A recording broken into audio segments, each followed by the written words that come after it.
Kia ora whānau, kia ora Miriama. Kia ora. Ka pai, the end of the week, rā mere. Talking about rā mere, say hello to mere. Kia ora whānau, te konei at home. I'm still here.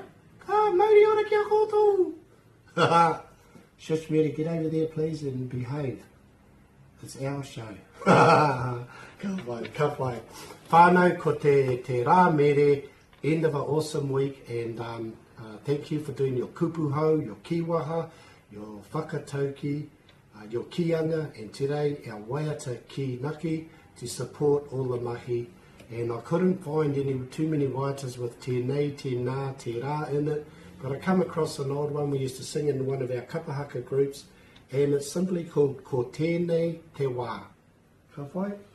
So maybe we'll just run through it. This is the time ko tēnei te wā. Ko tēnei te wā. This is the time. Ka waiata au. I sing out. Ka waiata kia ihoa. Ka whai. Ko tēnei te wā. Ka inoi ahau. Ka inoi ki te ariki. Go. Nō reira, waiata aroha nui. Waiata aroha nui. Waiata aroha nui. Te atua. Ka pai whānau. There's a little bit on the kupu, but yeah. Sometimes we've been singing these, you don't even know what we're singing, but everything is beautiful. So just think that when you're singing, just think, kei te pai, you're supporting someone else, someone learning te reo, and there's all different people here. So mauri ora kia tātou.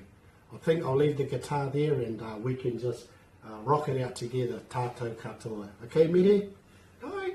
Okay, here we go. Ko tēnei te wā, ka waiata au, ka waiata ki a ioa. Ko tēnei te wā, ka inoi ahau, ka inoi ki te ariki. Waiata aroha nui. Waiata aroha nui. Waiata aroha nui ki te atua. Amene.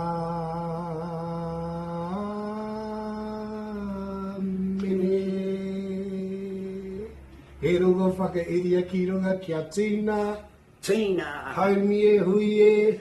Tai ki e. Ka pai koutou, ka pai Miriama, ka pai Mere, koutou te whānau ka kite a pōpō, ko te rā horoi.